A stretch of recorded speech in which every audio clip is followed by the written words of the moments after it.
في الدنيا فوجنا في الأخرى بخديجة الكبرى وفاطمة الزهراء سادنا في الدنيا.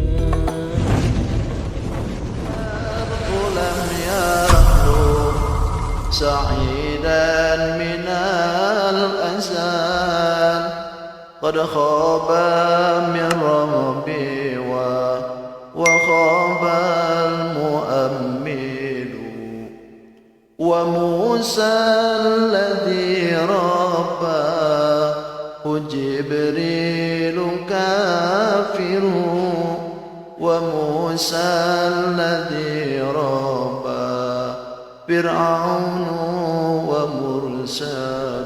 السلام عليكم ورحمة الله وبركاته. أعوذ بالله من الشيطان الرجيم.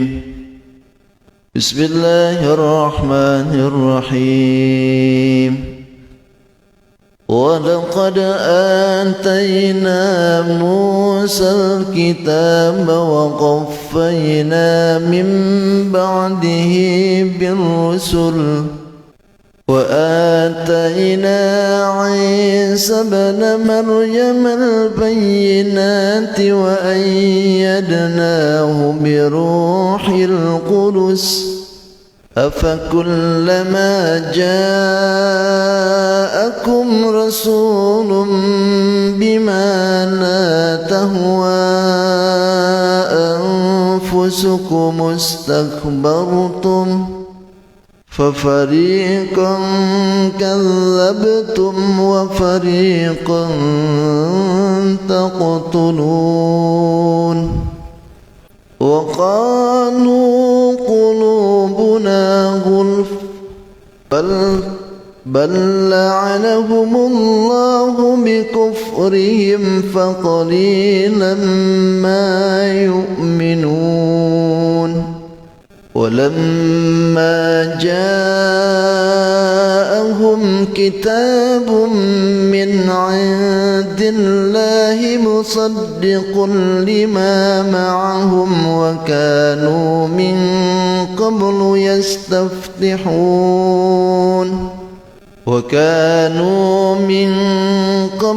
يستفتحون على الذين كفروا فلما جاءهم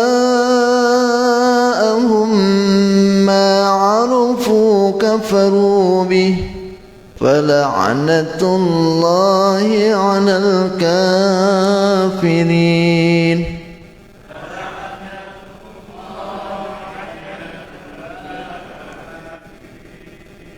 بئس ما اشتروا به أنفسهم أن يكفروا بما أنزل الله بغيا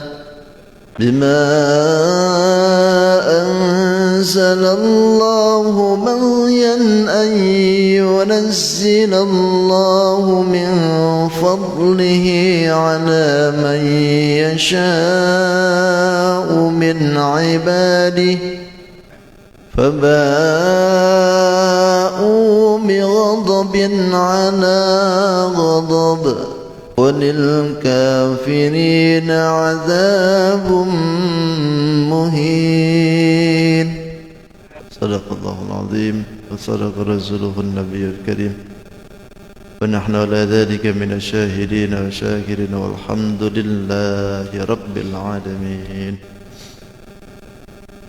Hadratul mukarramin wal mukarramat, para sepuh, jamaah, bapak ibu yang sama-sama ulun hormati dan insyaallah Allah muliakan.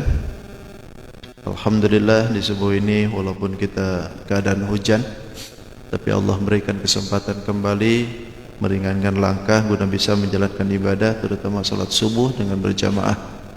Mudah-mudahan amal ibadah kita senantiasa diterima dan diridai oleh Allah Subhanahu wa taala.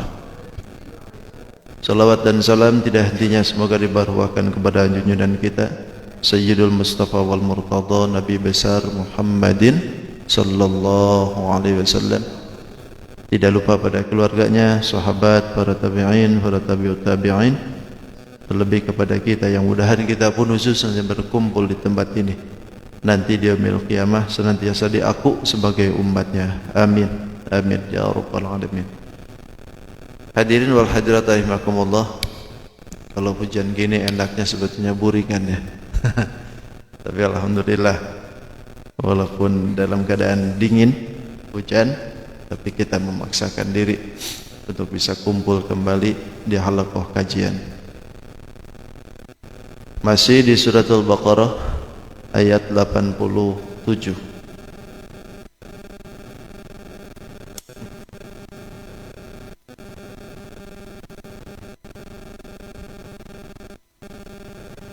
Ini akan menjelaskan tentang masalah sikap ya. Sikap mereka orang Yahudi terhadap para rasul dan juga kitabnya yang diturunkan oleh Allah. Jadi ini problematikanya ini sekarang nih. Kalau kemarin kan yang berhubungan dengan takdir hidupnya diusir-usir, dikejar-kejar, dibunuh, dibantai. Nah ini kalau ini problematika dirinya, pembangkangannya yang dilakukan oleh mereka gitu ini. Makanya ini menjelaskan tentang nikmat yang lain sebetulnya yang diberikan oleh Allah kepada Bani Israel yang mereka terima. Lalu setelah itu mereka kufur dengan nikmat itu. Ini berarti menjelaskan tentang perkara yang jelek, yang bahkan yang lebih jelek lagi itu. Jadi sabrul jumrah bil kismah. Ini permulaan jumlah dengan sumpah, nambah-nambah penolakan itu untuk mereka. Kata Allah bismillahirrahmanirrahim. Wallahu a'lam bi haqiqatil murad. Wa laqad atayna, dan sungguh kami telah berikan Musal kitaba, pada Nabi Musa al-kitabah kitab. Wa qaffayna, dan kami susulkan min ba'dihi, setelah Nabi Musa, birrusuli, dengan utusan-utusan. Wa atayna, dan kami berikan pula Isa bin Maryam, kepada Nabi Isa bin Maryam, al-bayyinati, bukti mukjizat maksudnya. Wa ayyadnahu, dan kami kuatkan kepada Nabi Isa biruhil qudus, dengan Roh Kudus. Afakullama ja'akum, apakah ketika datang kepada kalian rasulun, utusan, bima la tahwa, dengan membawa keterangan la tahwa anfusukum, yang tidak diinginkan oleh kalian atau tidak disukai oleh diri kalian, istakbartum, kalian jadi takabur, jadi sombong. Bahkan paparikon, satu golongan dari mereka itu, kadzabtum, kalian bohongkan. Wa fariqan, dan satu golongan, taqtulun, kalian bunuh. Wa qalu, dan mereka berkata, qulubuna, hati kami, gulfun, gulfun itu tertutup, ay aghlaqu, tertutup. Bal la'anahumullah, bahkan Allah melaknat mereka, bi kufrihim, dengan sebab kekufurannya. Faqalilan ma yu'minun, faqalilan, maka sedikit sekali, ma yu'minun, ma zaidah, untuk menguatkan sedikitnya. Faqalilan ma yu'minun, sedikit sekali mereka beriman. Walamma ja'ahum, dan ketika datang kepada mereka kitabun, kitab, min 'indillah, dari Allah, saddiqun lima ma'ahum, yang membenarkan dengan apa yang ada di mereka.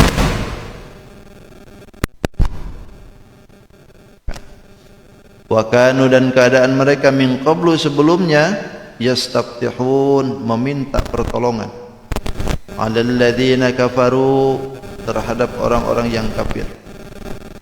Falamma ja'ahum, maka setelah datang kepada mereka, ma'arufu, apa yang diketahui oleh mereka, kafaru bih, mereka kufur bihi, dengan ma'arufu. Fala'natullah, maka laknat Allah, alal kafirin, pada orang kafir. Bi'samashtarau, alangkah buruknya, ishtarau, menjual mereka bihi, dengan itu, ma'anfusahum, terhadap dirinya, menjual diri maksudnya. Bi ayyakfuru bahwa mereka kafir. Bima anzalallah, dengan apa yang diturunkan oleh Allah Subhanahu wa taala, baghyan, karena kedengkian, ayyunazzilallah, bahwa Allah menurunkan min fadlihi, dari karunia Allah, alaman, terhadap orang, yasha'u, yang dikehendaki oleh Allah, min ibadihi, dari hamba Allah. Faba'u, maka kembalilah mereka, ay raja'u, balik, bi ghadabin, dengan membawa kebencian, ala ghadab, di atas kebencian. Walil kafirin, dan tetap kepada orang yang kafir, adzabun muhin, siksa yang menghinakan. Wallahu a'lam. Segitu dulu. Kalau artinya ya mudah aja.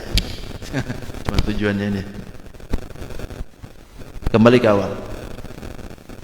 Bismillahirrahmanirrahim. Ini ayat kembali akan menjelaskan sikap mereka ya terhadap para rasul. Kata Allah, Bismillahirrahmanirrahim, walaqad ataina Musal kitab. Dimulai dengan kalimat, pakai kalimat sumpah, lam litaqid, artinya lam sumpah masuk ke dalam lafaz qad, artinya litahqiq. Ketika ada lam masuk ke dalam qad, itu bermakna tahqiq, artinya sungguh benar. Maka pengertiannya pun sungguh. Ataina Musal kitab, kami telah memberikan kepada Nabi Musa itu kitab, maksudnya kitab Taurat. Diberikan oleh Allah kepada mereka itu kitab Taurat. Bahkan wa qaffayna bi min ba'dihi birrusul,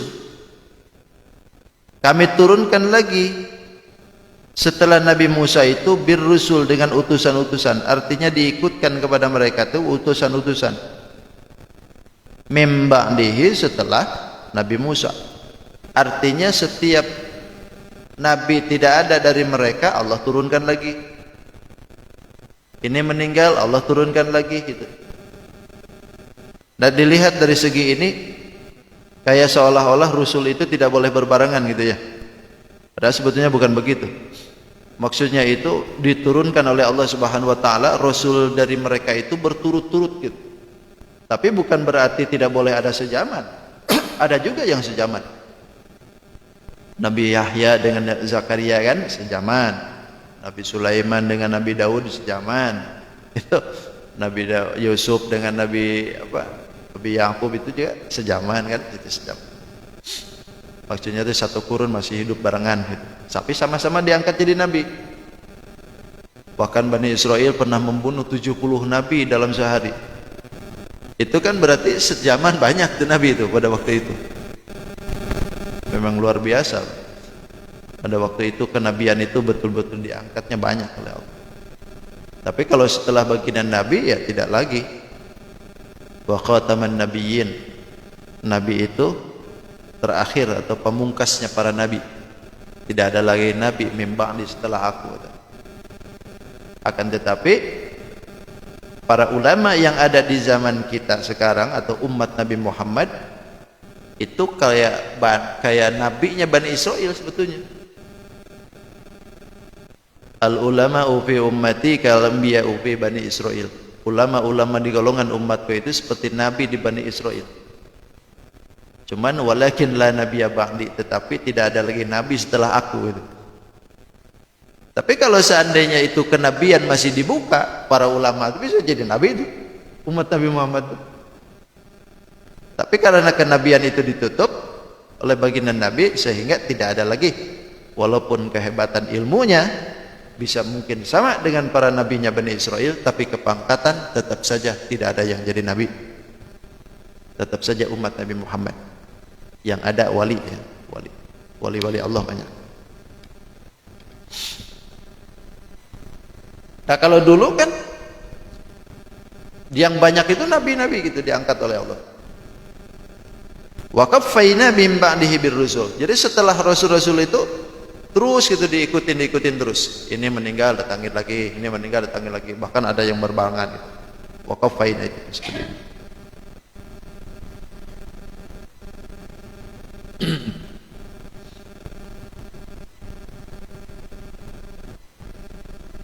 Nah ada pula yang menyebutkan Bahwa yang disebutkan wa qaffayna min ba'dihi birrusul itu pengertiannya adalah setiap para nabi antara Nabiullah Musa alaihissalam dengan Nabiullah Isa alaihissalam itu mereka mengamalkan dengan kitab yang sama, yaitu kitab Taurat, tapi melalui wahyu gitu.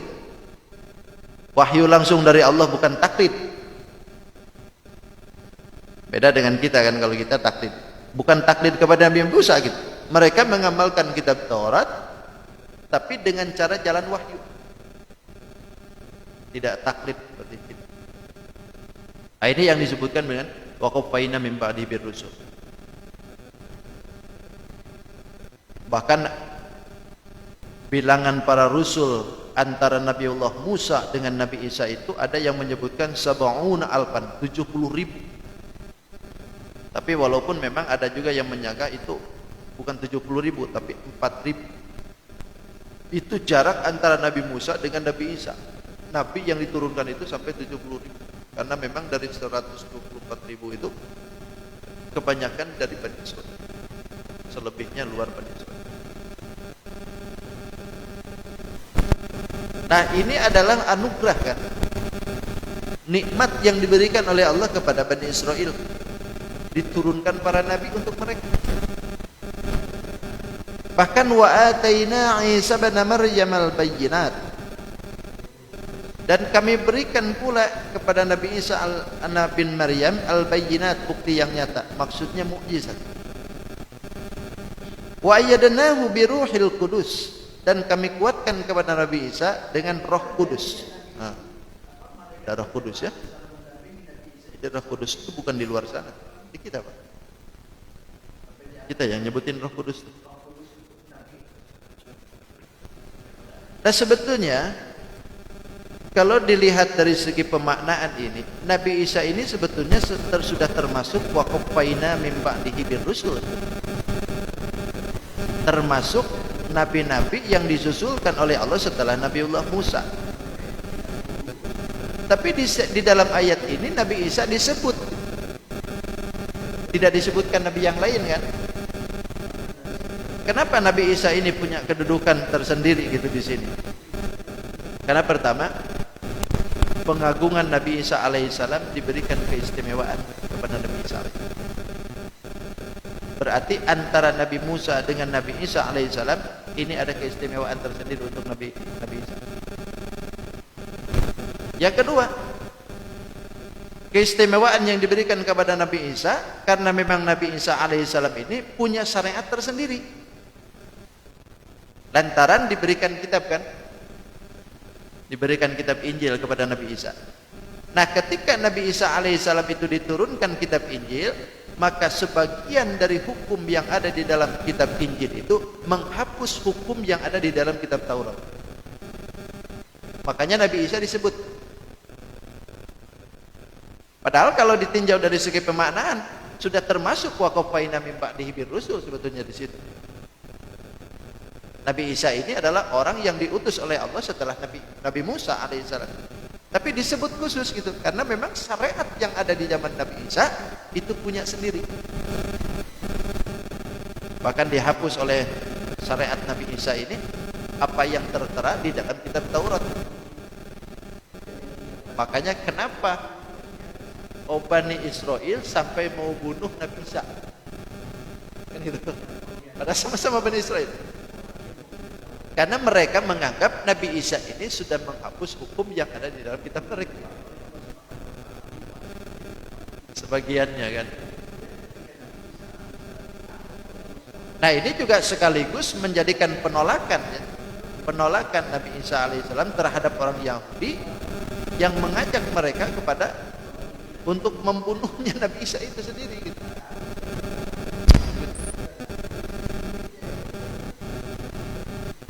Jadi benar ya, antara mereka sendiri pun juga tidak bisa menerima, apalagi ketika datang Quran gitu. Pantas saja. Jadi Injil itu sama tujuannya dengan kitab Taurat gitu. Tapi ketika itu Injil diturunkan, mereka tolak juga tuh Injil.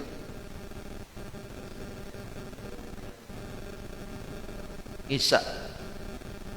Isa itu bahasa Ibrani ya. Pemanaannya itu adalah suci. Isa suci. Ibni Maryam, anak lanang Maryam. Maryam itu perempuan yang tidak pernah berhubungan, itu Maryam disebut.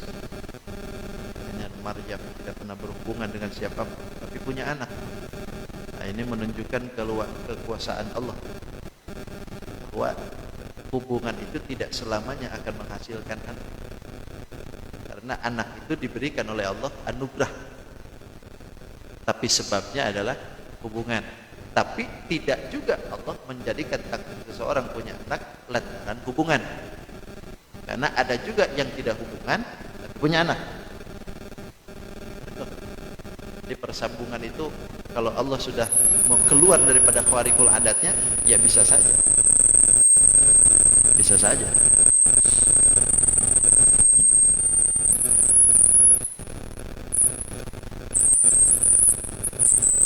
Kemudian wa ayyadnahu biruhil qudus. Allah berikan kepada Nabi Isa bin Maryam itu mukjizat.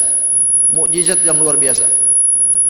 Nabi Isa bisa menghidupkan orang yang mati, bisa menjadikan orang yang buta jadi bisa melihat, orang yang punya penyakit kista bisa sembuh. Pokoknya penyakit apa pada waktu itu datang ke Nabi Isa sembuh. Pokoknya Nabi Isa itu dokter. Sekarang dokter, pasiennya banyak. Cuman nggak ada tarif Bang waktu itu. Beda kalau sekarang.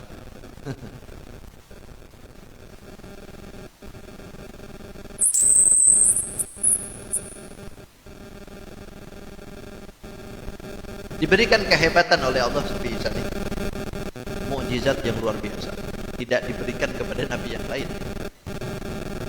Lalu kalau kita bertanya, apakah Nabi Muhammad bisa menghidupkan yang lain? Bisa. Kalau Nabi Isa saja sudah bisa, apalagi Nabi Muhammad? Jangankan Nabi Muhammad, bukankah dalam manaqib Tuan Syekh Abdul Qadir itu pernah terjadi juga? Ada Nasoro yang membangga-banggakan Nabi Isa alaihissalam di hadapan muridnya Tuan Syekh Abdul Qadir Al-Jailani, sampai mengaku-ngaku kehebatan Nabi Isa melebihi kehebatan Nabi Muhammad. Kata murid Tuan Syekh, aku ini kada senang dengan nikah. Rupanya orang Banjar nih. Kada senang dengan nikah, ngomong macam seperti itu. Yang jelas Nabi Muhammad itu lebih unggul daripada Nabi Isa. Oh, tentu saja. Kalau Nabi Muhammad bisa apa? Bisa segalanya. Ayo buktikan kalau memang begitu. Bingung dia. Mau buktikan apa dia? Ini murid Tuan Syekh. Ayo sudah kalau begitu, aku tunggu dulu sini. Dia ngomong ke Tuan Syekh Abdul Qadir Al-Jailani. Wahai Tuan Syekh, ada orang yang begini mengunggulkan Nabi Isa daripada Nabi Muhammad. Oh, kalau begitu antarin tuh dia. Begitu sudah datang, wahai fulan, engkau menyebutkan bahwa Nabi Muhammad itu tidak ada apa-apanya. Nabi Isa lebih hebat dari Nabi Muhammad. Ya. Kenapa? Lantaran buktinya Nabi Isa bisa menghidupkan orang yang mati, bisa menyembuhkan orang yang buta, bahkan segala penyakit dia sembuhkan. Itulah hebatnya Nabi Isa. Oh, kalau begitu, dengan kalimat apa Nabi Isa bisa menghidupkan orang yang mati? Kalau di dalam kitab kami Nabi Isa menyebutkan menghidupkan orang yang mati dengan kalimat kun biidznillah. Oh, kata Nabi Isa kun biidznillah. Ya. Kalau begitu antarkan aku ke makam yang paling lawas di sini. Ke makam yang paling lawas di sini, tunjukin olehmu. Kalau seandainya nanti ini orang yang mati ini bisa hidup, apakah engkau mau iman dengan Nabi Muhammad atau tidak? Ya, saya mau iman dengan Nabi Muhammad. Kalau seandainya biasa menghidupkan orang yang mati. Oke, kalau begitu. Ini jangankan Nabi Muhammad, ini umatnya aja dah. Tunjukin sama dia, ini makam yang paling lawas. Ini sudah ribuan tahun. Oh, kalau begitu. Kata Tuan Syekh Abdul Qadir Al-Jailani, bismillah.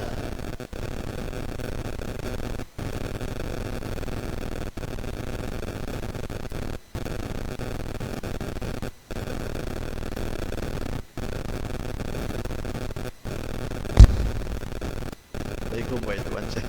Waalaikumsalam. Bengong dia. Kata Tuan Syekh, ini baru umatnya aja, belum nabinya.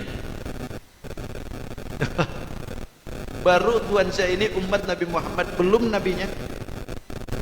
Bahkan yang lebih hebat lagi, kalau Nabi Isa bahasanya kun biidnillah, jadilah atau hiduplah engkau dengan izin Allah. Kalau ini kun biidni, hiduplah engkau atas izinku.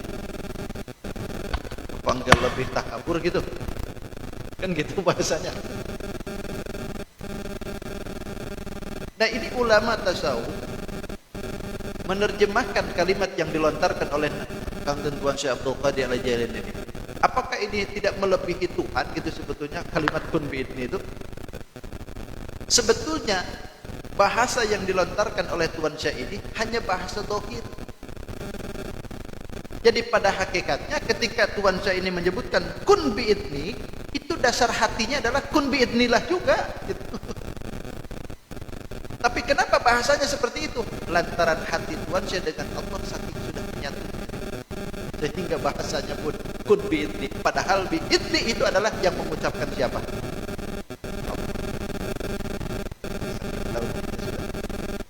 Sudah nempel dengan perkataan Allah, sehingga bahasanya pun ya Allah, ya aku, ya Allah. Akhirnya iman ke Nabi Muhammad. Itu bahasa yang dilontarkan oleh umatnya saja, apalagi dengan nabinya, apalagi dengan nabinya. Baginda Rasul Isra Mi'raj dari Mekah ke Masjidil Baitul Maqdis, Palestina, jauh sekali kan, tapi perjalanan bisa ditempuh sehabis Isya, pulang sebelum subuh. Bangga hebat itu. Pernah terjadi nggak di Nabi Isa? Enggak. Dan kehebatan yang dimiliki oleh Nabi Muhammad itu ternyata turun juga dengan ulama. Banyak ulama yang bisa begitu. Begitu sudah duduk di tempat, lalu orangnya ada di Mekah, kan hebat. Luar biasa.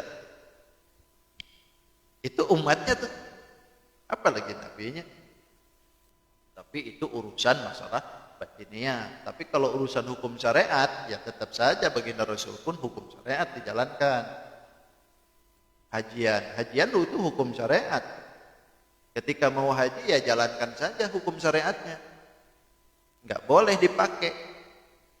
Bahkan ulama fikih menyebutkan ketika kita bisa satu kedipan mata langsung di Mekah, misalkan seperti itu, tetap saja jangan dipakai kalau hajian. Pakai saja hukum syariatnya. Rasul pun juga demikian, begitu mau hajian dari Madinah, ya jalan kaki pakai onta gitu. Kalau mau Rasul bisa saja minta buruk lagi gitu. Ya Allah, minta buruk mau hajian gitu. Bisa saja gitu. Tapi nggak dilakukan oleh Nabi, karena ini hukum syariat. Jalankan sesuai hukum syariat tauhid. Karena itu umat ini. Nah, itu kehebatan Nabi Isa alaihissalam. Sampai-sampai menganggap Nabi Isa ini punya keistimewaan sehingga disebutnya jadi anak Tuhan. Karena lain daripada yang lain. Keyakinan yang disimpangkan kan itu. Padahal Nabi Isa sendiri pun kalimatnya kun biidnillah. Tidak pernah menyebutkan kun biidni.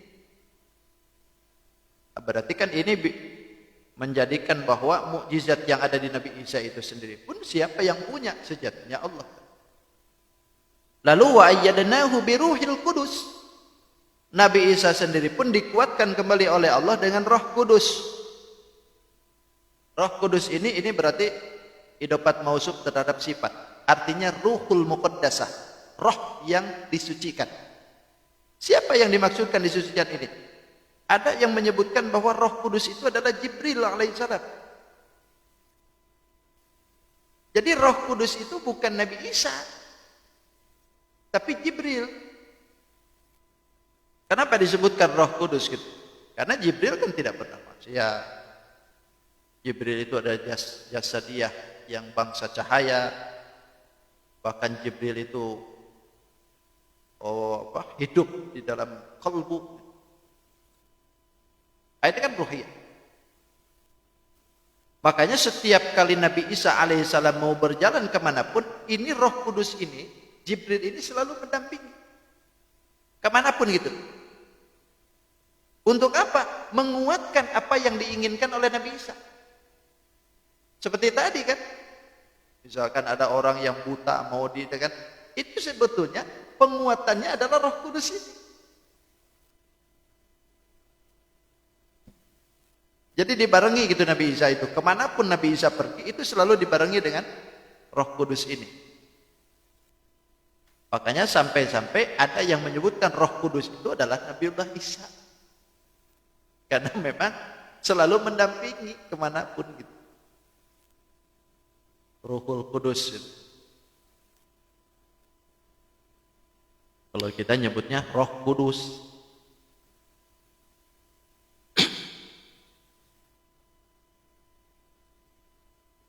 Nah itu terjadinya malaikat Jibril alaihissalam mendampingi Nabi Isa itu sampai Nabi Isa diangkat ke langit. Sampai diangkat ke langitnya itu, Roh Kudus itu mendampingi terus. Sampai pada akhirnya diangkat oleh Allah ke langit.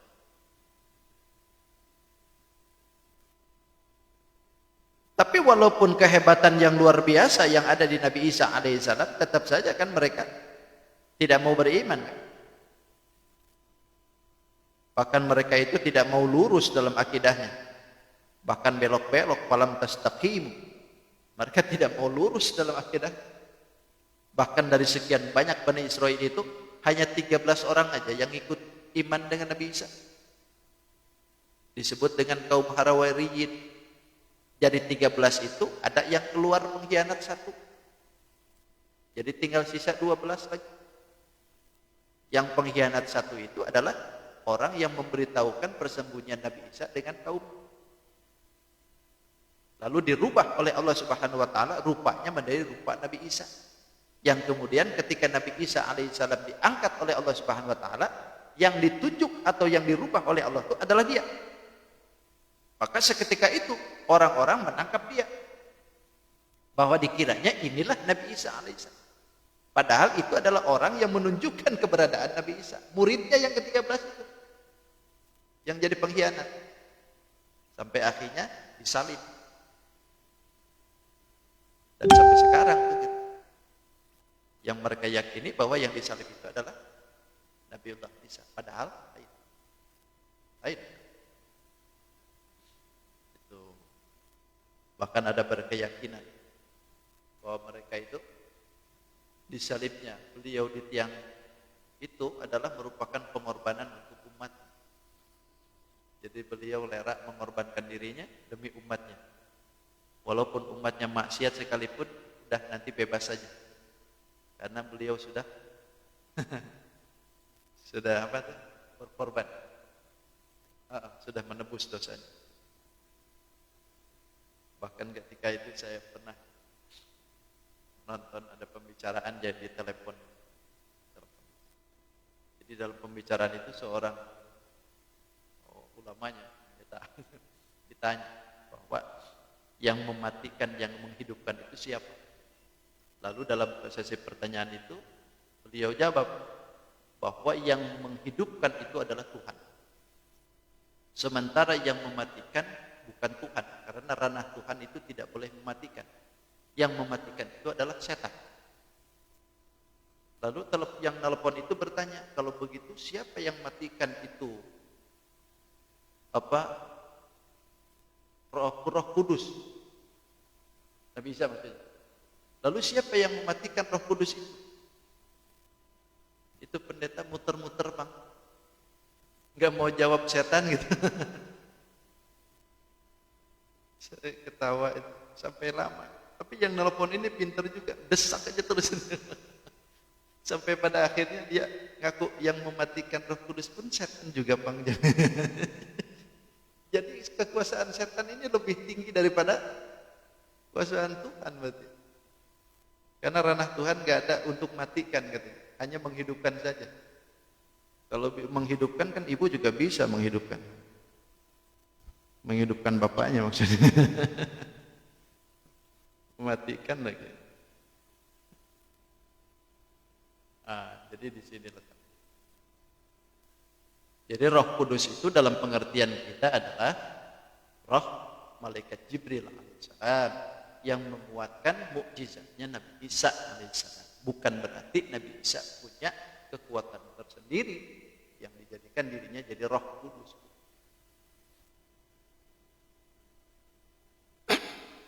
Nah, ketika didatangkan para rasul itu, lalu sikap Yahudi pada waktu itu, apa kullama ja'akum rasulun bima la tahwa anfusukum?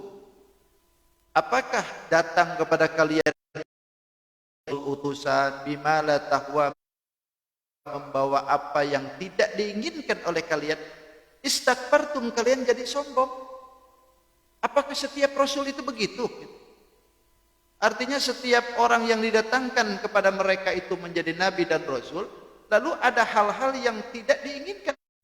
Kan setiap nabi itu, setiap nabi yang didatangkan yang selalu membawa kabar gembira atau kabar-kabar yang tidak mengenakan.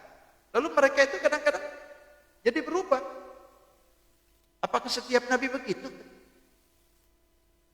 Bahkan paparikon, sebagian dari mereka itu kadzabatum, membohongkan. Paparikon taqtulun, bahkan sebagiannya lagi membunuh para nabi itu. Siapa yang dibohongkan ini? Nabi Isa alaihissalam maksudnya. Mereka ini sudah beriman kepada Nabi Isa, lalu kemudian dia menerima kitab Nabi Isa, setelah itu membohongkan Nabi Isa. Dia atau tidak, mereka membohongkan Nabi Isa. Tidak pernah Nabi Isa alaihissalam menyuruh untuk menyembah mereka, untuk menyembah Nabi Isa. Tapi dibohongkan oleh mereka. Bahkan paparikon taqtulun, sebagian lagi mereka bunuh. Sebagaimana yang terjadi kepada Nabi Zakaria dengan Nabi Yahya, kan? Ini sudah dijelaskan pembunuhan Nabi Yahya. Dibunuh Nabi Zakaria alaihissalam. Lantaran apa yang disampaikan oleh beliau tidak disukai oleh mereka. Nabi Yahya alaihissalam juga sama. Adik kakak mau nikah, dilarang oleh Nabi Yahya alaihissalam karena syariat di dalam pada waktu itu sudah tidak boleh lagi adik kakak menikah. Sementara ini ngotot, dua anak raja ngotot pengen nikah, padahal adik kakak. Dalam sejarah itu ada yang menyebutkan perempuannya itu adalah Herodia, sementara yang lakinya itu adalah Herodus, Raja Herodus. Ini dua adik kakak nih, mau nikah, dilarang oleh Nabi Yahya alaihissalam. Nah, perempuannya Herodia tidak suka. Akhirnya dia suruh Al-Gojo untuk membunuh Nabi Yahya alaihissalam. Akhirnya kan paparikon takut, sebagian dari mereka malah membunuh.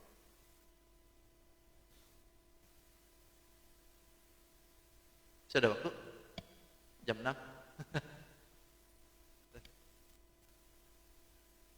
Panjang ya ayatnya. Sudah dulu. Sudah dulu. Sudah dulu. Panjang ayat. Harus bersabar, Pak. Ini sampai 100-an lebih nih Bani Israel. Nanti kalau sudah 100-an lebih baru kita keluar dari penceritaan Bani Israel. Sadaqallahul azim wa sadaqa rasuluhun nabiyul karim wa nahnu ala dzalika minasy syahidin wasyakirin walhamdulillahi rabbil